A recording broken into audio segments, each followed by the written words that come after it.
Hi guys, ಇದು pregnancy ಜರ್ನಿಯಲ್ಲಿ day 2 ಆಗಿರುತ್ತೆ. ಈ ಪ್ರೆಗ್ನೆನ್ಸಿ ಟೈಮಲ್ಲಿ ನನಗೆ ಬರೀ ಸ್ಪೈಸಿಯಾಗೆ ತಿನ್ನಬೇಕು ಅಂತ ಅನ್ನಿಸ್ತಾ ಇತ್ತು. ಫ್ರೂಟ್ಸ್ ಆರ್ ಸ್ವೀಟ್ಸ್ ಏನು ತಿಂದ್ರೂ ಮತ್ತೆ ಬಾಯಿ ಸ್ವೀಟ್ ಫ್ಲೇವರ್ ಇರ್ತಾ ಇತ್ತಲ್ಲ, ಸೊ ಅದು ಇಷ್ಟ ಆಗ್ತಾ ಇರಲಿಲ್ಲ. ಮತ್ತೆ ಸ್ಪೈಸಿ ಮಾಡ್ಕೊಬೇಕು ಬಾಯಿ ಅಂತ ಅನ್ನಿಸ್ತಾ ಇತ್ತು.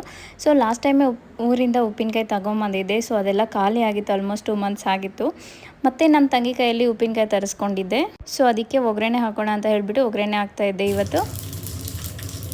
ಮತ್ತೆ ಲಾಸ್ಟ್ ಲಾಗಲ್ಲಿ ಹೇಳಿದ್ನಲ್ವ, ಪ್ರೆಗ್ನೆನ್ಸಿ ಕನ್ಫರ್ಮ್ ಆಗಿದ್ದಾದ್ಮೇಲೆ ಮತ್ತೆ ಹಾಸ್ಪಿಟಲ್ ವಿಸಿಟ್ ಯಾವಾಗ ಮಾಡಬೇಕು ಅಂತ ಹೇಳಿಬಿಟ್ಟು. ಪ್ರೆಗ್ನೆನ್ಸಿ ಕನ್ಫರ್ಮೇಷನ್ ಆಗಿದ್ದ ದಿನಾನೇ ಇಲ್ಲ ನೆಕ್ಸ್ಟ್ ಡೇನೇ ಹೋಗಿ ಹಾಸ್ಪಿಟಲ್ ವಿಸಿಟ್ ಮಾಡಿ. ಯಾಕೆ ಅಂತಂದರೆ ಮನೆಗಳಲ್ಲೆಲ್ಲ ಹೇಳ್ತಾರೆ 3 ತಿಂಗಳಾದ್ಮೇಲೆ ಇಲ್ಲ 5 ತಿಂಗಳಾದ್ಮೇಲೆ ಹೋಗಿ ತೋರಿಸಿ, ಇವಾಗಿಂದನೇ ಹೋಗಿ ಹಾಸ್ಪಿಟಲಲ್ಲಿ ತೋರಿಸೋ ಅವಶ್ಯಕತೆ ಏನಿಲ್ಲ ಅಂತ ಹೇಳಿಬಿಟ್ಟು. ಬಟ್ ನೋ, ಮೊದಲಿದ್ದಂಗಂತೂ ಪ್ರೆಗ್ನೆನ್ಸೀಸ್ ಎಲ್ಲ ಈಗ ಇಲ್ಲ.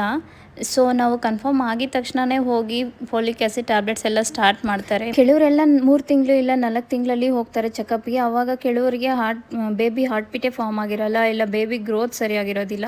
ಸೊ ದಟ್ ಪ್ರೆಗ್ನೆನ್ಸಿ ಕನ್ಫರ್ಮ್ ಆಗಿದ ತಕ್ಷಣ ಮತ್ತೆ ರೆಗ್ಯುಲರ್ ಆಗಿ ಹೆಲ್ತ್ ಚೆಕಪ್ಸಿಂದ ಬೇಬಿ ಹಾರ್ಟ್ ಬೀಟ್ ಫಾರ್ಮ್ ಆಗಿಲ್ಲ ಅಂತಂದರೆ, ಇಲ್ಲ ಗ್ರೋತ್ ಚೆನ್ನಾಗಿಲ್ಲ ಅಂತಂದರೆ ಮೆಡಿಸಿನ್ ಎಲ್ಲ ಕೊಡ್ತಾರೆ. 3 ಮಂತ್ಸ್ವರೆಗೂ ತುಂಬ ಖುಷಿಯಲ್ಲ ಅಂತಲೇ ಹೇಳ್ಬೋದು. ಇದಾಗಿತ್ತು pregnancy journey day 2. If you like the video, please like, share and subscribe.